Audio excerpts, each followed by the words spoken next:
माध्यमिक physical science chapter number 1 concern about environment के आज के इस वीडियो में रैशनल यूज ऑफ एनर्जी के ऑल्टरनेटिव सोर्सेज ऑफ एनर्जी में जियोथर्मल एनर्जी पर डिटेल में डिस्कशन करेंगे। जियोथर्मल एनर्जी के एडवांटेजेस और डिसएडवांटेजेस को आज के इस वीडियो में बताया जाएगा।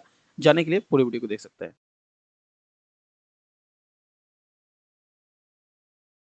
माध्यमिक फिजिकल साइंस के chapter number 1 concern about environment के रैशनल यूज ऑफ एनर्जी में हम लोगों ने ऑल्टरनेटिव सोर्सेज ऑफ एनर्जी के डिफरेंट फॉर्म्स को देखा था। पिछले वीडियो तक हम लोगों ने टाइडल एनर्जी को कवर कर लिया था सोलर और विंड के साथ। आज हम जियोथर्मल एनर्जी के बारे में जानेंगे।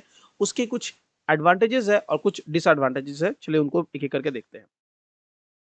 तो जैसे कि आप अपने स्क्रीन पर देख सकते हैं कि यहाँ पर एडवांटेजेस को बोला गया है। पहला एडवांटेज है it is free of cost. तो किसी भी एक अगर हमारे पास ऑल्टरनेटिव सोर्सेज ऑफ एनर्जी या रिन्यूएबल सोर्स ऑफ एनर्जी की बात की जाए तो किसी भी हर एक के केस में ये हम लोगों ने देखा है कि ये कॉमन है, ये फ्री ऑफ कॉस्ट है।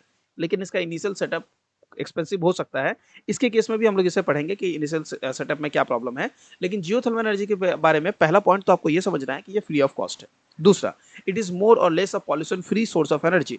तो यहाँ पर मोर और लेस वर्ड इस्तेमाल करके आपको ये इंडिकेट करने की कोशिश की जा रही है कि geothermal source of energy to a little extent pollution generate करती है, but it is comparison to the other sources of energy जो हम लोग कहते हैं, जिसे हम लोग इस्तेमाल करते हैं, यानी कि renewable non renewable sources of energy, उसकी कंपैरिजन में बहुत कम होती है। लेकिन फिर भी ये टू अ लिटिल एक्सटेंट ये पॉल्यूशन एटमॉस्फेयर में क्रिएट करती है। थर्ड पॉइंट है geothermal power plants can operate around the clock. तो यहाँ पर आपको स्टॉप करने की कोई बात नहीं है कि आप एक सर्टेन लिमिटेड टाइम पर, जैसे कि टाइड के केस में भी हम लोगों ने पढ़ा, टाइड्स जब उठेंगे तभी हम उससे जनरेट कर पाएंगे। हम लोगों ने विंड के केस में देखा, विंड ब्लो हो रही है तभी मिलेगी, सोलर दिन का टाइम है तभी मिलेगा, या फिर अगर क्लाउडी वेदर नहीं है तो ही मिलेगा। जियोथर्मल पावर प्लांट पे ऐसा कुछ नहीं है, ये राउंड द क्लॉक काम करता रहेगा और आपको एनर्जी सोर्सेज प्रोड्यूस करता रहेगा। तो ये इसका एक बहुत बड़ा एडवांटेज है।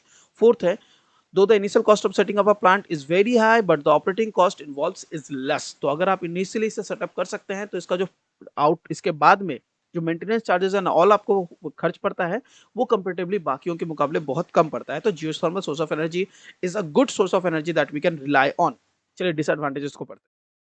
बेसिकली अर्थ के अंदर में जो मैग्मा प्रेजेंट है वो हमारे सोर्सेस ऑफ एनर्जी में कन्वर्ट होंगे। तो ये अर्थ के अंदर में जो मैग्मा प्रेजेंट है उसे यूज करने के लिए जो हमारे पास प्लेसेस है उन्हें हम कहेंगे हॉटस्पॉट्स। तो ये hotspots are available in only some limited places. तो ऑल ओवर द वर्ल्ड ये अवेलेबल नहीं है, सर्टेन जगहों पर अवेलेबल है। तो वहीं पर हम जियोथर्मल सोर्सेस ऑफ एनर्जी के प्लांट्स को स्टैब्लिश करके वहां पर हम रिलाई कर सकते हैं जियोथर्मल सोर्स ऑफ एनर्जी पे।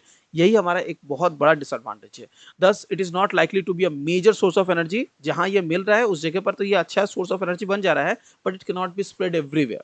Second, associated emission of H2S and highly mineralized effluent from natural gases can cause pollution to streams of groundwater. So basically इसके disadvantages में मैंने बताया जैसा कि एक disadvantage है कि ये completely pollution free नहीं होता, बल्कि इससे सर्टेन अमाउंट में पॉल्यूशन होता है और ये पॉल्यूशन जिस लेवल में फैलाता है वो है ग्राउंड वाटर में। ग्राउंड वाटर वो वाटर है जिसको हम लोग जनरली पानी के लिए पीने के लिए इस्तेमाल करते हैं। और अगर हमारा ग्राउंड वाटर पॉल्यूटेड हो रहा है that is going to be very harmful for us for human beings. तो बेसिकली यहाँ पर इसे कॉम्प्रोमाइज करना थोड़ा हार्मफुल हो सकता है। ऑब्वियस सी बात है, एक सोर्सेज ऑफ एनर्जी के इस्तेमाल की वजह से हम वाटर जो कि हमारा एक नेचुरल रिसोर्सेज में बहुत इंपॉर्टेंट नेचुरल रिसोर्स है, हम उसे डिस्ट्रॉय नहीं कर सकते हैं। This is going to be one of a major disadvantage of geothermal energy. तो जियोथर्मल एनर्जी के एडवांटेजेस और डिसएडवांटेजेस अगर आपसे पूछे जाएंगे, आई होप आप आंसर दे पाएंगे। नेक्स्ट वीडियो में मैं आप लोगों को बायोमास एनर्जी के और बायोगैसेस के एडवांटेजेस और डिसएडवांटेजेस बताऊंगा। तो चलो मिलते हैं नेक्स्ट वीडियो में। Till then do take care.